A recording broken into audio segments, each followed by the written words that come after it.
শুভ শারদীয়ার আন্তরিক প্রীতি ও শুভেচ্ছা সকলকে। তো আজ হচ্ছে পঞ্চমী। তো পঞ্চমীর সন্ধ্যাটা আমার কেমন কি কাটো চলো সেটাই তোমাদের সঙ্গে শেয়ার করবো। So hello everyone, this is সুলি, welcome to my another video. So ঘড়িতে বাজে এখন রাত্রি 9টার মতো। আমরা দুজন বেরিয়েছি কোথায় বলো তো? ঠাকুর দেখতে না, কিন্তু আমরা দুজন যাচ্ছি হলো স্মার্ট পয়েন্টে আমাদের গ্রসারি শপিং করতে। কারণ আমার বড় আজকে থেকে স্কুল ছুটি হলো আর আমাদের মাসিকের গ্রসারি শপিং এখনও বাকি রয়েছে। বাড়ির টুকিটাকি জিনিস নিতে হবে, তো সেগুলো নিতে প্রথমে চলে এসেছি। আর পুরো স্টোর দেখো একদম পুরো ফাঁকা হয়ে গেছে।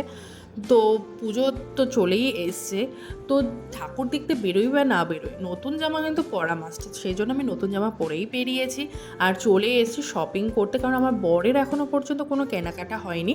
আর আমি যে আউটফিটটা পরেছি এটা টোটালটাই আমার নিজের কালেকশনের উপরের টপটা প্লাস স্কার্টটাও। কেমন লাগছে অবশ্যই কমেন্টসে জানিও। তো দেখছিলাম এখানে কী কী নেওয়া যায়। দেখো পুরো এক ব্যাগ আমার বর শপিং করে নিয়েছে।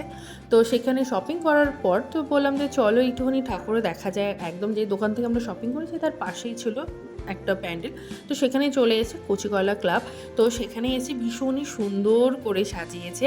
আর এটার থিম ছিল রাজস্থানী থিমের ওপরে। আর বাইরে কিন্তু সুন্দর একটা মিউজিকও হচ্ছিলো, রাজস্থানী যেরকম সুন্দর একটা মিউজিক হয় তাদের সেরকম একটা বেশ ভালো লাগছিল। আর মায়ের মুখখানা অপূর্ব সুন্দর করেছে, প্যান্ডেলটা জাস্ট দেখো ভীষণই সুন্দর। তো এখান থেকে আমরা চলে যাব আরও এক জায়গায়।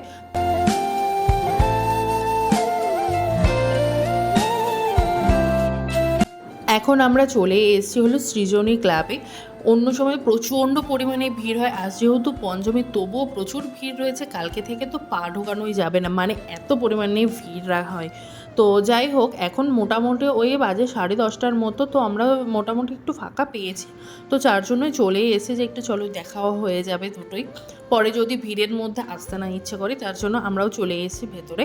আর এখানকার থিমটা ছিল একটা পুরো জঙ্গল কাইন্ড অফ একটা থিমের ওপরে ছিল। মা দুর্গাকেও সেরকমই একটা মানে পাতা টাতা এইভাবেই সাজিয়েছে, বেশ ভালো লাগছিল। দেখো একদম ভীষণ সুন্দর, বেশ ইউনিক লেগেছে। তোমাদের কেমন লাগছে, কোন ঠাকুরটা তোমাদের বেস্ট লাগলো সেটাও কিন্তু অবশ্যই আমাকে কমেন্টসে জানিও। আর তোমরা কারা কারা ঠাকুর দেখে নিয়েছো অবশ্যই সেটাও জানিও।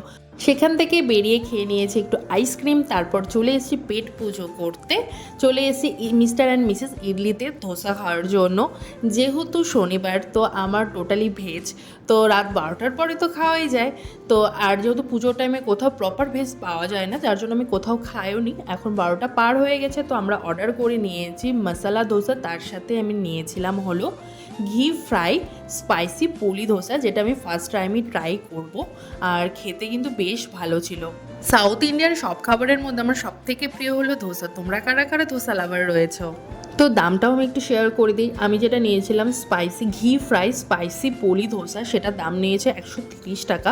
আর মশলা ধোসা সেটা তো 80 টাকা করে থাকে, বাট ঘি ফ্রাই দিয়ে যেহেতু ঘি নাম রয়েছে, তো খেতে কিন্তু ভীষণই ভালো। ঘিতে একদম প্রপার ফ্রাই করে খেতে কিন্তু বেশ ভালো লেগেছে। তো সেখান থেকে বেরিয়ে আবার আমরা যাচ্ছি হলো, এটা হলো অভিযাত্রী ক্লাবে। অভিযাত্রী ক্লাবের আমি প্যান্ডেলের ভিডিও নিতে পারিনি, ভেতরে এসেই নিয়েছি। তো ভেতরের স্পেসটা ভীষণই কম ছিল, বাট মায়ের মুখখানা প্রতিটা মন্দিরে ভীষণই মিষ্টি ছিল। আর এটা হলো আমাদের বাড়ির কাছে পাওয়ার হাউসে নিউ টাউন ক্লাব। টোটালি একদম পুরো সাদা থিমের ওপর করেছে, টোটালটা শোলার ওপরে। মাকে খুব সুন্দর মতো সাজিয়েছে। আর এখানে করেছিল হলো লাল কেল্লার ওপরে অপারেশন সিন্দুর, যেটার পুরো ভিডিও আমার প্রোফাইলে আমি পোস্ট করেছি, তোমরা কেউ চাইলে দেখে নিতে পারো। ভীষণ সুন্দর লাগছিল দেখতে।